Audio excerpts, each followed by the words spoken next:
Assalamualaikum warahmatullahi wabarakatuh. Selamat pagi anak-anakku kelas 10. Kita berjumpa dalam pembelajaran mata pelajaran kimia. Yang mana minggu yang lalu kalian sudah belajar tentang teori asam basa ini ya. Kita sedikit akan mengulas saja, sedikit saja. Akan mengingatkan kalian agar kalian itu lebih mudah cara menghafal ya. Yang mana kita bedakan asam dan basa dulu ya, asam dan basa. Ketika kita melakukan identifikasi sebuah zat, apakah itu termasuk asam atau termasuk basa, kita memerlukan sebuah indikator. Indikator yang biasa kita pakai namanya adalah kertas lakmus ya. Kertas lakmus itu hanya ada dua, yaitu merah dan biru. Hanya itu. Asam berakhiran M ya, berakhiran M. Asam ini akan membuat kertas lakmus menjadi berwarna merah. Merah awalnya apa? M. Asam berakhiran M. Jadi kalau M ketemu M, gampang ya ngafalinnya ya. Asam memerahkan kertas lakmus. Jadi kalau ketemu biru akan menjadi merah.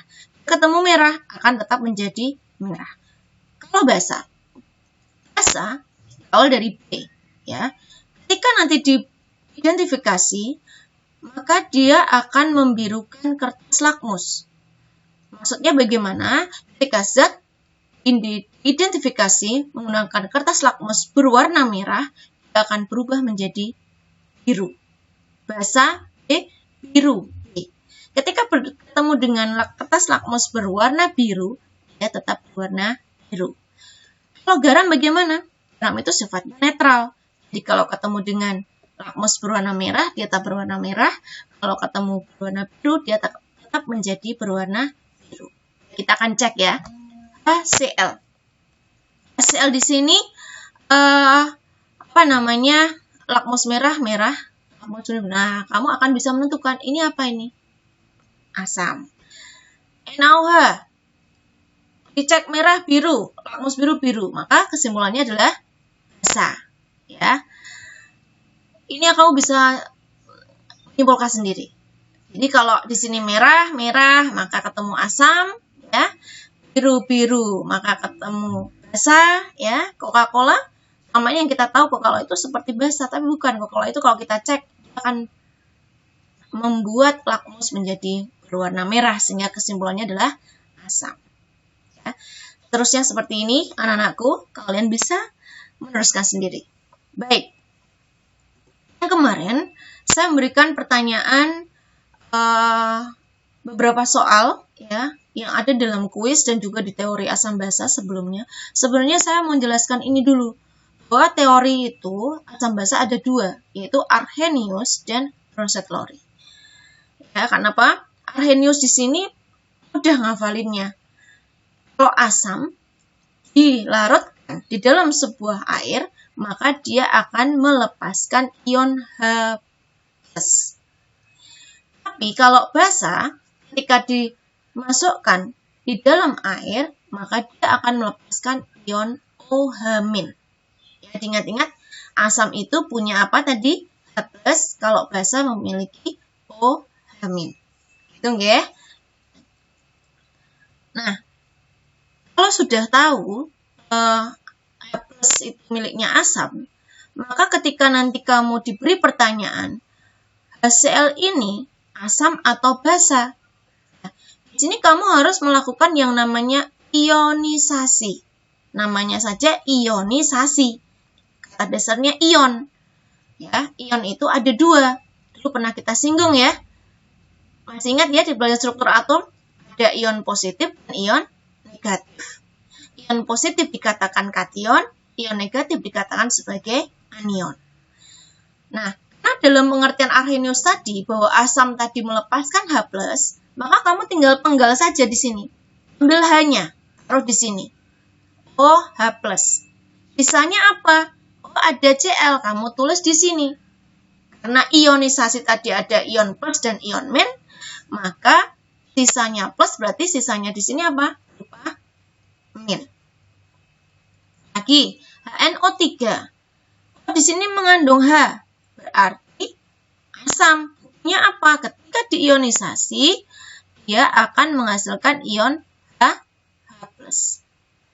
Dan di sini kamu tulis saja sisanya.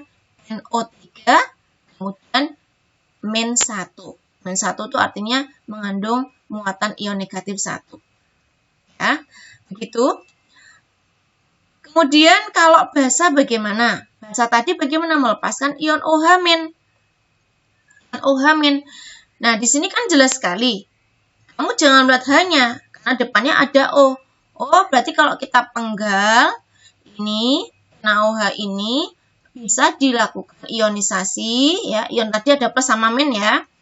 Karena hasilnya basa adalah OH-, maka kamu ambil dulu OH-nya. Kamu taruh di belakang. OH-. Ya, sisanya apa di sini? Ada Na. Kamu tulis di sini. Kalau kamu sudah tulis Na, tadi sudah kamu tulis minus, ya, berarti di sini berupa ion apa? Ion positif. Lagi NH4OH. Kamu penggal lagi OH-nya. OH kamu taruh di kanan. OH-1. Kemudian sisanya apa? NH4. Kamu tulis NH4, kemudian plus. Nah, begitu ya. Kemudian jumlahnya H di sini 1, tidak ditulis. Ini dari mana? Karena di sini jumlahnya 1. Ini juga 1. H di sini juga jumlahnya 1. Ini juga jumlahnya 1. Oke. Baik. Di sini Arrhenius punya kelemahan karena dia tidak semuanya itu bisa dilarutkan dalam air. Asam dan basa tidak semuanya bisa larut dalam air. Oleh karena itu, kita bisa menjelaskan di teori Brunstolleri yang sudah kalian kerjakan kemarin. Baik, kita akan coba di sini ya. Itu kalian bisa menjelaskan apa hasil dari ionisasi ini. Ya, HCN ya. HCN ini kalau kita ionisasi, hasilnya adalah H+ dan Cn-. Hitung ya. Kemudian H2SO4, asam atau basa? Karena mengandung H berarti asam. Caranya bagaimana? Kita tulis H+ dulu. Ya. Dapatnya 2 dari mana? Nah, lihat di sini. Kalau ini tadi 1, ini kan 1 nggak ditulis. Kalau ini kan hanya ada 2. Ya, 2. Masih ingat pada saat kita belajar lambang unsur, ya, angka yang menempel di sini adalah miliknya atom tersebut. Sehingga 2 ini miliknya H. Sehingga nulisnya bukan di sebelah kanan, tapi depannya sebagai molekul. Sisanya apa Mbak Mas? SO4. Ya. Di sini minusnya bukan 1, tapi minusnya adalah 2. Kita tulis 2. Ini ya, atau ditulis boleh 2- juga boleh. Atau gini, 2. Dapatnya 2- dari mana, Bu? Dapatnya 2- dari H positifnya ini sejumlah 2, sehingga minusnya juga harus ada 2, supaya apa? Netral nantinya. Kemudian yang di sini, asam atau basa? Ayo, jangan terpancing dari O-nya. Ya, kamu harus sudah mulai menghafalkan rumus molekul. Ini adalah rumus molekul dari asam cuka. Ya, yang sudah kamu praktekkan. Ya, kemarin ada yang sudah memfoto. Ya, pada saat mengupload, yang termasuk asam adalah di sekeliling kalian, di sekitar kalian, rumah kalian. Ya, ini adalah rumus molekul asam cuka. Asam, maka kamu penggal dulu H-nya. Kamu tulis di sini H+. Sisanya apa? CH3COO. Kemudian kamu tulis di sini min. Gitu ya. Ini juga sama ya, sama. Ini caranya seperti ini tadi. Kemudian ini harusnya 3 min. Oke. Kemudian yang basa sekarang. Kok bisa tahu basa dari mana, Bu? Nah, ini mengandung OH. Berarti basa. Kamu terus di mana? Di belakang dulu. Nah, karena tadi OH- nggih. OH-, kamu tulis dulu OH-. Kenapa di sini ada angka 2? Nah, ini karena jumlahnya ada 2, sama seperti H+ tadi. Nah, di sini. Kemudian, sisanya ada Mg, kamu tulis di sini Mg. Kenapa 2+? Sama seperti prinsipnya yang H+ tadi. Kalau H+-nya 2, maka minusnya 2. Kalau OH- ini ada 2, maka plusnya juga ada 2. Oke? Satu lagi. Ini basa atau asam? Mengandung OH berarti basa. Ya, ini 3 sesuai jumlahnya, ini seperti tadi. Gitu anak-anak. Jelas nggih untuk Arrhenius. Sekarang kita akan lanjut untuk teori Bronsted-Lowry. Nah, untuk Bronsted-Lowry ini ada yang mengatakan susah. Ya, tapi kalau tahu caranya akan menjadi suatu hal yang mudah. Pegang dulu prinsipnya, bahwa asam adalah yang memberi H+. Hafalkan satu aja. Berarti kalau basa itu kan lawannya. Sekarang, kalau kamu diberi orang lain, misalkan contoh kamu diberi roti. Misalkan si A ngasih roti ke B, berarti B itu menerima roti kan gitu ya. Jadi ada sebuah dua arah. Artinya pasti ada yang memberi, itu pasti ada yang menerima. Sama, asam ini yang memberi, maka basa inilah yang menerima. Oke, kita langsung pada contoh saja, biar kamu bisa mengetahui. Kemarin juga sudah saya berikan slide ini, hanya saja mungkin masih bingung. Ya. Kalau kita mau lihat, ini seharusnya tanda panahnya di atas ya. Kalau yang namanya Bronsted-Lowry, karena reaksinya itu ke kanan dan ke kiri, maka tanda panahnya ada 2. Ya, beda dengan yang teori Arrhenius tadi, cuman ke kanan aja. Ya, tidak bisa balik lagi ke kiri. Kalau ini bisa reaksi ke kanan maupun ke kiri. Sekarang prinsipnya, kalian lihat dulu yang sebelah sini. Yang kiri dulu nggih. Kalau kiri, hasilnya berarti di kanan. Nah, sekarang kamu lihat. HCl ini di kanan dia berubah menjadi apa? Oh, berubah menjadi Cl-. Yang semula dia punya H, sekarang dia tidak punya H. Kira-kira HCl ini dia memberi atau menerima? Kalau dia sekarang saat ini hasilnya tidak punya H. Memberi nggih? Oke. Kalau HCl ini memberi, pengertian dari tadi yang saya berikan, yang memberi tadi siapa? Adalah asam. Maka kamu tulis ini sebagai asam. 1. Boleh ditandai 1, boleh X, boleh mau kasih tanda apa boleh. Yang penting membedakan antara kiri dengan yang kanan. Gampang ya. Kalau kamu sudah ketemu ini asam, otomatis sebelah kanan adalah menjadi basa. Tapi kita perlu bukti. Kita lihat dulu. H2O sekarang jadi apa? H3O. Yang semula jumlahnya 2, sekarang menjadi 3. Tambah nopo berkurang? Tambah nggih? Kalau bertambah, berarti dia menerima. Kalau menerima, pengertian tadi apa? Dimiliki oleh basa. Betul sekali. Nah, ketemu nggih? Kalau ini asam, berarti ini basa. Kuncinya 1, kamu sudah temukan asam dulu, jejere atau sampingnya, atau kanannya, atau sebelah kirinya bisa jadi itu adalah basa atau lawannya. Oke? Kita lihat sekarang sebelah kanan, yuk. Kanan ini reaksi. Reaksi melihatnya di sebelah kiri. Kita lihat H3O semula hanya 3 berubah menjadi H2O. Berkurang nopo bertambah? Berkurang ya. Kalau berkurang berarti H3O ini memberi H. Memberi H kan? Ya. Memberi siapa sebenarnya? Kalau yang di sini tadi memberi siapa?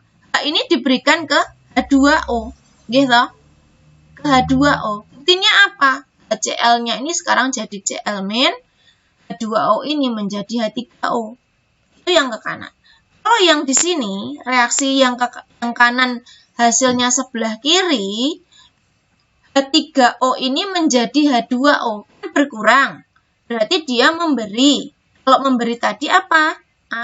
Asam. Untuk bedakan, kamu tulis asam 2. Memberi siapa? Kita lihat. OH ini tadi diberikan ke Cl. Artinya apa? Cl yang di sini Cl min, sekarang berubah menjadi HCl. Dia diberi H dari sini. Sehingga dia adalah basa. Gitu. Ya. Sebenarnya mudah. Nah, kalau mau cara gampang ya. Gampang. Ketika kamu sudah tadi menentukan ini asam, sudah ketemu ya. Cara singkat aja. Kamu nggak perlu lihat kanan ya. Kanannya ke kiri. Nggak perlu. Kamu cek aja langsung. Ini ketemu asam, maka ini basa. Kamu cari lawannya. Ya, kamu cari lawannya itu bagaimana? Cari pasangannya, Mas. Mbak. Sing podo ione. Sing sama ionnya. HCl dengan Cl mengandung ion Cl yang sama. Nah, iki jenenge pasangan asam basa konjugasi. Ini asam, ini basa. Ya. Terus ini juga sama, H2O ini mengandung OH, ini mengandung OH. Ini namanya pasangan. Ya, pasangan. Boleh kamu kalau udah ketemu ionnya kamu pasangkan dulu boleh, tapi saran saya tentukan dulu asamnya. Kalau ini tadi sudah ketemu asam, ya, asam berarti sampingnya basa. Ngoten nggih? Basa. Kalau ini udah asam, berarti kamu cari yang mengandung ion yang sama, berarti lawannya kamu tulis basa. Ini juga sama. Nah, ini tadi udah asam, berarti ini basa, kamu cari ion yang sama kanannya. Oh, ini sama. Oh, lawannya basa, berarti asam. Itu jelas sudah menjadi jawaban yang benar. Ya. Oke, kita tambah lagi, yuk. Contoh lagi. H2O, ya, H2O. Kita lihat, reaksi dengan NH3 ini, H2O ini menjadi OH. Ya, hanya berkurang ya. Artinya dia memberi. Kalau memberi berarti dia adalah asam. Nah, ini udah ketemu asam, berarti ini basa. Ya kan? Ionnya sama ya tadi ya. H dan O kita langsung pasangkan. Srit. Pasangkan langsung. Nah, dipasangkan. Kasih garis. Pasangkan. Kalau ini asam, berarti ini basa. Kalau ini tadi asam, sampingnya berarti basa. Kalau ini basa, sisanya apa ini tadi? Berarti asam. Kamu tinggal masangkan aja. Pasangan asam basa konjugasi. Pasangan asam basa konjugasi. Begitu. Oke, sekarang soal yang kemarin. Dalam soal yang sudah kamu kerjakan di dalam kuis asam basa, ya. Di sini sudah, kalau ada yang menjawab masih salah, kita lihat dulu nih ya. Kemarin seperti ini. H3 direaksikan dengan H2O. Ya, hasilnya adalah NH4+ dan OH. Tentukan asam dulu. Masih bingung dulu. Ini NH3 jadi NH4. Masih bingung kan mau nyari asam ya, nyari asam.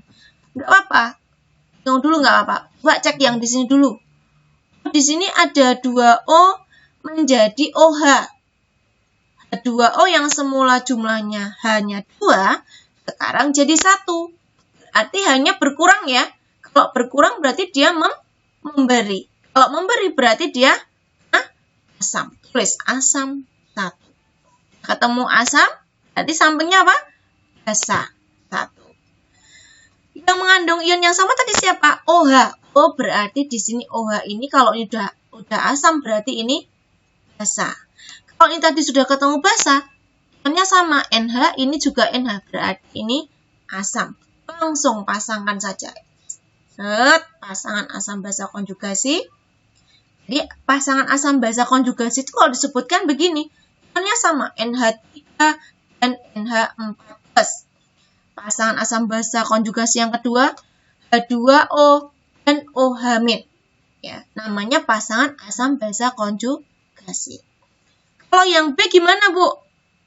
asam konjugasi. Asam konjugasi dan basa konjugasi letaknya berada di sebelah kanan.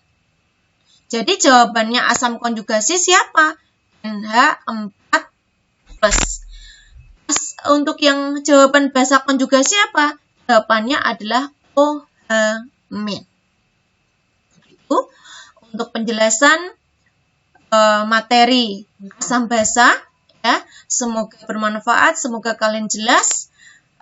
Tetap semangat, jaga jarak, tetap menggunakan masker, ya, jaga kesehatan, jaga imunitas. Selamat belajar, tetap semangat. Kita akhiri. Wassalamualaikum warahmatullahi wabarakatuh.